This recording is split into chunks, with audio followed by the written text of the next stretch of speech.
Ben, bonjour tout le monde.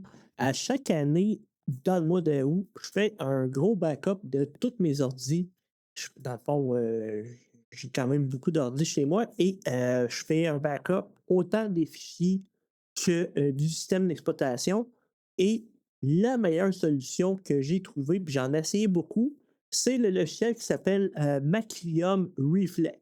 OK? C'est une entreprise qui fait des logiciels de sauvegarde et ils ont une version gratuite de 30 jours si vous voulez l'essayer. Euh, je ne suis absolument pas sponsorisé par cette compagnie-là. Ils ne me l'ont pas donné. J'ai acheté la licence. Moi, j'achète généralement la licence une fois par année, mais je fais comme deux backups majeurs. Là, puis des fois, je laisse passer une année. Puis après ça, ben là, l'année d'après, vous voyez, là, dans le fond, je joue avec le mois d'août. Là. Donc, j'ai acheté ce logiciel-là, puis si vous allez voir le prix, là, bon, les logiciels là, sont toujours en spécial, ils ont toujours des rabais. Fait que 63 pour une paix d'esprit, là, c'est pas si cher payé. C'est que dans le fond, pour un ordinateur et une année. Là, vous allez dire, ouais, mais tu fais des backups de plusieurs de tes ordinateurs. La seule affaire que je fais, c'est que je transfère la licence d'un ordinateur à l'autre. Ça prend 2 secondes, puis avec un numéro de série, là, ça me permet de faire tous les ordinateurs. Sinon, ben, ça permet de faire 4 ordinateurs. J'en ai 4, mais je ne paierais pas 126 pour la réutilisation d'un backup. Donc, je l'ai acheté. Là, ce qu'on va faire, c'est qu'on va l'installer. On va faire les étapes ensemble. Une autre recommandation, bien évidemment, d'avoir peut-être une petite clé USB comme support de sauvegarde. Euh, Dans le fond, récupérer Windows s'il y a un problème. Vous allez comme démarrer sur la clé USB, puis vous allez partir le backup. Tout va se refaire.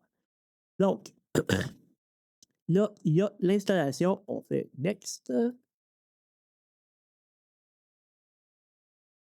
Bienvenue, suivant. J'accepte les licences. Bon, là, je vois que je rentre mon numéro de série. Oh, le 30 jours d'essai. C'est pas bien grave que vous voyez mon numéro de série. Il est bientôt expiré. Ça va pas me faire trop de peine. OK, ça dit, vous avez déjà installé une copie. Euh, je- Elle sera désinstallée avec la correct. Elle expirera à cette date-là. Fait que là, les petites informations avec un code d'enregistrement. Suivant. Bon. Maintenant, ça, c'est pour ça que je voulais vous le montrer. Il y a des petites choses qu'on peut décocher selon vos besoins. Là.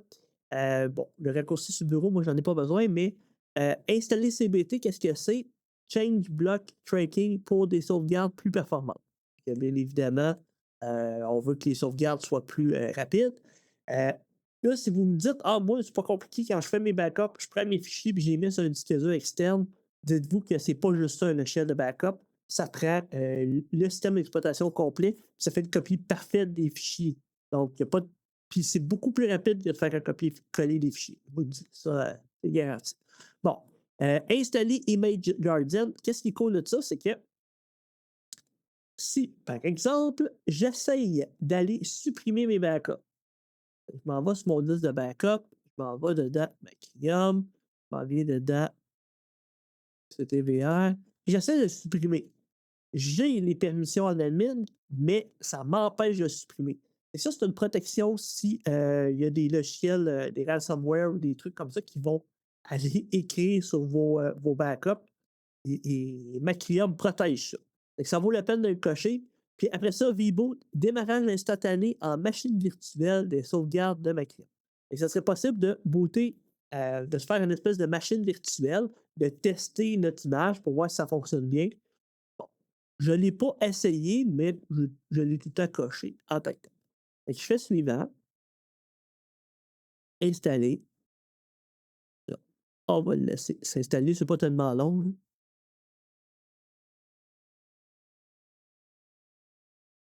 Bon, fait que fin de l'instant, terminé. Bon, là, ça dit que vous devez redémarrer, mais je n'en ai pas besoin parce que je l'avais déjà. Bon, ok, là. Macrium. Le nom est un peu bizarre. L'équipe de marketing, là, ils sont gâtés. Bon. Donc là, vous voyez un petit peu le logiciel, il peut faire peur un petit peu au départ parce qu'il y a bien des options, sauf que si vous regardez ici, là, il y a comme des tâches un peu prédéfinies. OK? Créer une image de disque sélectionnée sur cet ordinateur, créer une image ou des partitions requises pour sauvegarder, créer une sauvegarde de fichiers et de dossiers. Fait que quand je vous disais qu'on pouvait aussi juste prendre les fichiers et les dossiers puis le mettre sur un disque dur externe, cela est tellement plus rapide. Mais généralement, moi, ce que je fais au mois d'août, c'est que je vais faire une image de le ou les partitions requises pour sauvegarder et restaurer Windows. Bon. Là, moi, mon installation de Windows, c'est un peu particulière parce que j'ai Linux aussi d'installer, puis bon, j'ai pas mal de choses.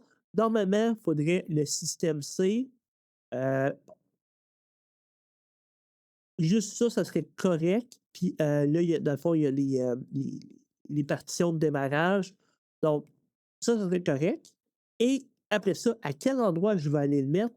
Là, moi, je me suis fait sur mon serveur un dossier de backup. Fait que dans le fond, mon serveur qui est ici, il y a un dossier backup, un dossier Macrium, puis c'était desktop. Puis là, après ça, je peux lui donner un nom. Il va avoir un nom automatique, de toute manière. Bon. Si je fais suivant, bon. Là, ici, il y a des paramètres pour qu'on puisse faire de la planification. Dans le fond, on pourrait faire des backups automatisés à toutes les semaines. Ça serait possible de le faire. Bon. Et là, il y a un paquet de petites options. Puis aussi, quand on fait des backups, il y a beaucoup de sortes de backups. OK? On peut faire complète, différentiel, puis incrémentiel. Incrémentiel, dans le fond, c'est s'il y a des choses qui s'ajoutent, ben, c'est juste ces choses-là qui vont être, euh, qui vont être faites. Puis différentiel aussi, c'est un peu le même principe. Mais là, moi, c'est complète que je veux faire. C'est que je fais suivant. Bon, là, c'est le petit compte rendu. Là, je ne vous ai pas expliqué chacune des options ici. La compression est moyenne. J'aurais pu faire une compression plus haute, sauf que ça aurait pris plus de temps. Là, on voit là, que ça va me prendre ça va me prendre 575 G sur mon backup. Donc, là, ça ressemble à ça. Complète, le nom du fichier, l'endroit. Bon, c'est que si on est tout satisfait avec tout ça, on fait terminer. Puis là, ici, c'est possible d'enregistrer les configurations de notre sauvegarde.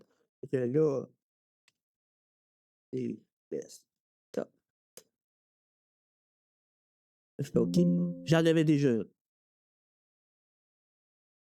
Fait que là, le backup se lance. Faire le backup, ça va prendre quand même un certain temps. OK? Parce que 575 G, c'est quand même assez long à faire. Je vais le laisser terminer. De toute manière, j'ai pas tant d'autres choses à vous montrer que, ben, dans le fond, quand c'est terminé, là, il y a un petit message qui dit «Tout est terminé». Après ça, ben, bien évidemment, on va s'assurer que le backup est dans le bon répertoire. Fait que là, il est comme en train de m'en créer un troisième, c'est pas bien grave, là, j'irai l'effacer avec le logiciel.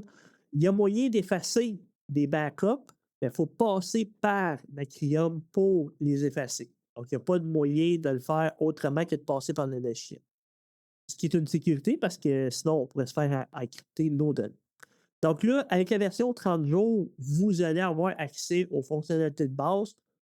Je vous recommande de faire un backup. On n'arrête pas de dire qu'il faut faire des backups. Puis c'est quand il y a un problème qui arrive qu'on se dit «Hey, on aurait dû». Fait que je voulais prendre le temps de vous montrer ça, si ça peut être utile. Bien évidemment, si vous avez des questions, des commentaires, n'hésitez pas. Puis si vous voulez que je vous aide à faire un backup, parce que si vous trouvez ça trop difficile ou techniquement, c'est pas évident, je peux vous aider à le faire aussi, là. Il y a des outils que je peux vous aider à distance. On peut travailler ensemble pour que je fasse un backup efficace. Puis là, moi, je le fais sur un serveur, mais on pourrait le faire sur un disque dur externe. Vous avez un disque dur externe, vous faites le backup sur le disque dur. Après ça, ben, vous le débranchez puis vous le mettez à quelque part. Aussi, ça peut être une solution intéressante. Bref, ça ressemble à ça pour faire des backups en 2026. Avant, c'était un petit peu plus compliqué que ça, mais là, c'est vraiment bien fait. Puis un dernier petit point qu'il faut que je dise aussi, les backups qui sont faits au niveau de Windows, si votre ordinateur plante, et que vous vous en achetez un nouveau, mettons qu'il y aurait un bris, là, ben, c'est possible de prendre le backup que vous avez fait puis de le mettre sur un nouvel ordinateur.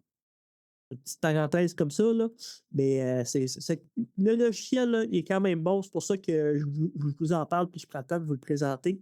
Donc, c'était pas mal ça pour ma crème réflexe et ma super tâche de l'été de faire des backups. J'ai hâte de faire une belle journée, très, très, stimulante. Ben, salut tout le monde.